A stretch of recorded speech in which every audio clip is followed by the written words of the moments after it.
Tignan nyo, 32 million na bumoto kay Sara. Yung mga nagrarally-rally dyan sa EDSA, ngayon na inagaw ng China ang Baho de Masinloc na isla na pagmamayari ng Pilipinas. Bakit ni isang utot o hinga ni Sara wala kayong narinig? Akala ko ba ang pinaglalaban ninyo Pilipinas? Akala ko ba ang pinaglalaban ninyo Pilipino? Bakit nung inagaw ngayon ng China ang Baho de Masinloc, ni isang utot maskin hinga ni Digong, maskin tanggal ng blackheads niya, wala akong nakita. Di ba? Akala ko ba Duterte para sa masa, Duterte para sa bayan? Di ba? Bakit ni isang utot ni Sara wala kayong narinig? Pero pagdating kay Attorney Zuleika Lopez, kinang ina, nagpuyat ang gaga. Bakit? Jowa kasi sila. Di ba? Ganon yan. Ay nako, nasunugan na si Sara. Ganyan talaga pag ang Vice President walang ginawa.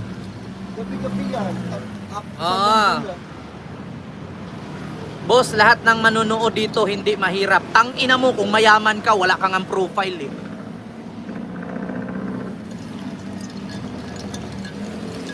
Ano gusto nyo? Gira kayo na lang. Akala ko ba matatapang ang DDS na kapag sinakop tayo ng China, gagirahin nyo ang China? Totoo, yung sabi niya.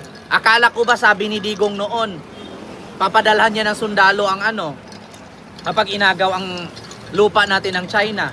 Tangina. Tangina, akala ko ba matatapang kayo mga DDS?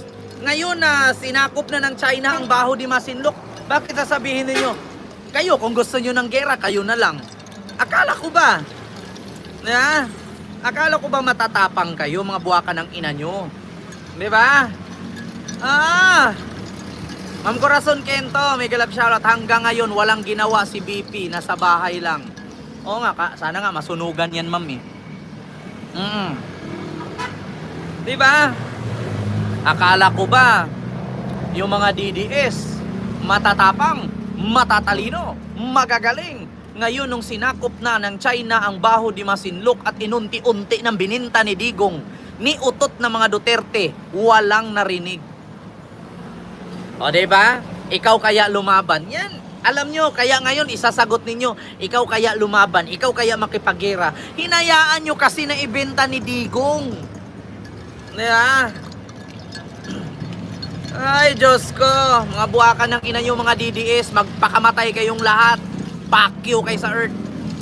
Tangina nyo, kung ako magulang ninyo, nung sanggol pa lang kayo, pinag-aapakan ko na kayo eh.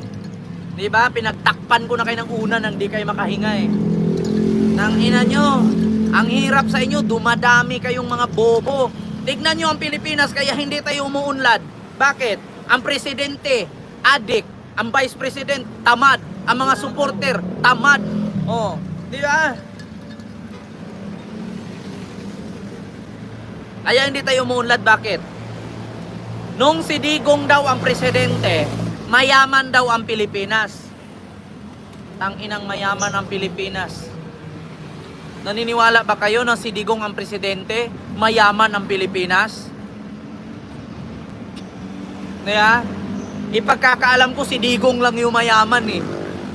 Kayong mga Pilipino hanggang ngayon pangit pa rin kayo. Hanggang ngayon bobo pa rin kayo. Hanggang ngayon, tanga pa rin kayo. Kaya, boss, magpresidente ka na para yumaman ang Pilipinas. Alam mo, kung ako lang maging presidente, ibalik ko ang bitay. Kasi kung nandyan ang bitay, yung inutusan ni Sara na si Mary Grace Piatos, okay nang inang yan. Matagal nang nakulong. Ito si Piatos na nandito, si Grace. Nawala si Mary Grace. Si Piatos na lang nandito. Actually, dalawa sila. Sino yung isa? Sino nga yun? Sino yung isa din? Yun, Nova. Sino ang Daming DDS dito. Totoo yan, Black. Mga bubo kasi yan. Wala naman nagsasabi nun, ikaw lang. Yung Duterte pa rin. Di ba? Alam mo yun, sa totoo lang, ako lang talaga nagsabi na buwakang ina mo Digong, buhay ka pa, ba't hindi ka pa mamatay? Yeah? Alam mo, sa totoo lang, kung makita ko talaga personal yan si Digong, basagin ko talaga ulo niyan, paluin ko talaga martilyo. Tang inang yan. Talaga martilyo. Tang inang yan. Tignan nyo, ang lupa ng Pilipinas inunti-unting bininta. Yeah? Kasi ang presidente natin noon na si Digong bugok. Bugok si Digong. Yan ang katotohanan. Bakit? Pinangakuan siya ng China na, oh Mr. President, di ba Chinese ka? Saan banda naging Chinese si Digong? Chinese po to. Chinese daw siya eh. Ewan ko ba't naging Chinese si Digong? May tanong ko lang, may dugong Chinese ba si Digong? Minsan maririnig ko may dugong Muslim daw si Digong. Ngayon, nung nakaraan, pag nakaharap Chinese, Chinese daw sila. Pag nakaharap si Miss Wari, Muslim daw sila. Ano ba talaga? Baka pag nakaharap si Donald Trump, sasabihin na naman ni Digong, Amerikano siya. Di ba? Aray. Ano mo? Lolo daw niya, Chekwa. Pokin ang ina, paano naging lolo ni Digong Chekwa? Eh di sana ang puputi sana nila. Iba't si Digong garargar ang mukha na puro blackheads. Yeah? O ito lang alam nyo kung bakit yung isla dyan sa Pilipinas naagaw ng China kasi si Digong uto-uto, tanga-tanga. Yun ang totoo huwag kayo magalit sa akin. Pinangakuan kasi siya, Mr. President, ganito kasi, yung isla nyo dyan, meron niyang minahan ng gas. May reserve oil yan dyan. Gasolina, sa madaling salita, sa mga hindi nakakaintindi. So ngayon, ang sabi ng China sa kanya, kapag kumita yan, 50-50 tayo. 50 sa amin, 50 sa inyo. Ang nangyari, biglang natalo. Biglang natapos ang termino ni Digong. So ngayon, ang akala siguro ni Digong, China, mabilis gumalaw to. Gawaan to ng planta. Gawaan to ng machine. May langis agad. Pag kumita ang langis, 50 sa akin, 50 sa China. Kasi hindi alam ng Pilipinas yan na si Digong pala, merong gentleman's agreement sa China. Totoo yan. Merong gentleman's agreement sa China si Digong na kapag kumita at nakamina ng langis ang mga Chinese doon sa Baho de Masinloc, sa Spratly Island, sa Panatag Shoal, 50-50 daw. Kaya yung si Digong, akala niya kapag natayuan ng China, yung 50 na, halimbawa 100 barel, 100 barrel, 100 balde na gasolina. Yung 50 kay Digong, yung 50 sa China. Ngayon, sabi ni Digong, aba, malaking isda to. Malaking kitaan to. Kahit hindi na tayo magtinda ng shabu, hindi na tayo makipag-collaborate kay Michael Yang nito. Langis na lang. Milyonaryo na tayo. Kasi nakita ni Digong na, tignan mo tignan nyo ang Dubai. Tignan nyo ang Saudi. May minahan sila sa langis. Tignan nyo ang Brunei. Napakayaman. May minahan sa langis. Ang akala ni Digong, ang mga Chinese, na kapag nakausap mo, totohanin yung sinabi.